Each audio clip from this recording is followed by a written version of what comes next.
ഇന്ന് ഇ-കൊമേഴ്സ് എന്ന് പറഞ്ഞൊരു വാക്ക് എല്ലാവർക്കും വളരെ സുപരിചിതമാണ്. ഇന്ന് എല്ലാവരും ഇ-കൊമേഴ്സ് വെബ്സൈറ്റുകൾ ഉണ്ടാക്കുവാനും അവരുടെ പ്രോഡക്റ്റുകൾ ഓൺലൈനിലൂടെ വിൽപ്പന ചെയ്യാൻ നോക്കുന്ന വളരെയധികം സുപരിചിതമായ ഒരു സമയമാണ്.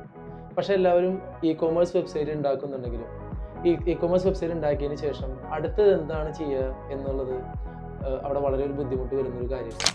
ശരിക്കും ഇ-കൊമേഴ്സ് വെബ്സൈറ്റ് ഉണ്ടാക്കുന്നത് എന്ന് പറയുന്നത് ഒരു ഫിനിഷിംഗ് ലൈൻ അല്ല, അതൊരു ആദ്യ ലൈനാണ്, അതൊരു സ്റ്റാർട്ടിംഗ് പോയിന്റ് ആണ്.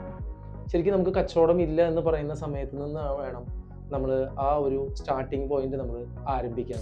നിങ്ങളുടെ ഇ-കൊമേഴ്സ് വെബ്സൈറ്റ് ശരിയായി കഴിഞ്ഞു എന്ന് നിങ്ങളുടെ ഡെവലപ്പർ പറഞ്ഞു കഴിയുമ്പോൾ നിങ്ങളത് ലോഗിൻ ചെയ്ത് നോക്കുമ്പോൾ നിങ്ങളുടെ ഡിസൈനും നിങ്ങൾ ആഗ്രഹിച്ച പോലെ നിങ്ങളുടെ ഡെവലപ്മെൻ്റൊക്കെ അവിടെ വന്നു കഴിഞ്ഞ് നിങ്ങൾ അവിടുന്ന് വേണം നിങ്ങളുടെ അടുത്ത പ്രവർത്തനങ്ങൾ നിങ്ങൾ തുടങ്ങുവാനായിട്ട്.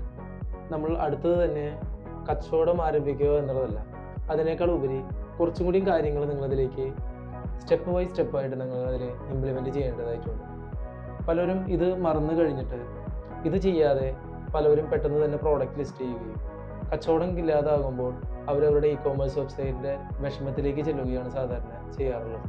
നിങ്ങളുടെ വെബ്സൈറ്റ് വിൽപ്പനയ്ക്ക് തയ്യാറെടുത്ത് കഴിഞ്ഞാൽ നിങ്ങളുടെ പ്രോഡക്റ്റുകൾ ആഡ് ചെയ്യുന്നതിൻ്റെ ഒപ്പം തന്നെ കുറച്ചും കൂടിയും കാര്യങ്ങൾ നിങ്ങൾ ഒപ്പം തന്നെ ചെയ്തു പോകേണ്ടതായിട്ടുണ്ട്.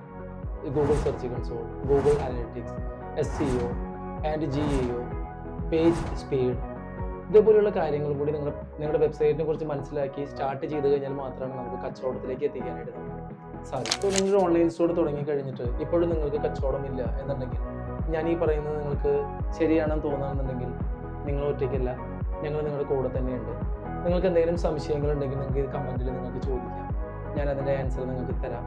ഒപ്പം തന്നെ ഇതെങ്ങനെ നമുക്ക് വളരെ ചെറിയ ചെറിയ ടിപ്സ് എന്ന രീതിയിൽ നമ്മുടെ കൈകൾക്കുള്ളിൽ ഒതുങ്ങി നിന്നുകൊണ്ട് നമുക്ക് കുറച്ച് ടിപ്സുകൾ നമുക്ക് ഉപയോഗിച്ചുകൊണ്ട് നമുക്ക് എങ്ങനെ നമ്മുടെ ഓൺലൈൻ സ്റ്റോറിനെ വിജയത്തിലേക്ക് എത്തിക്കാമെന്നുള്ള വീഡിയോകൾ അടുത്ത വീഡിയോയിലൂടെ ഞാൻ തരാനായിട്ട് നോക്കുന്നുണ്ട്.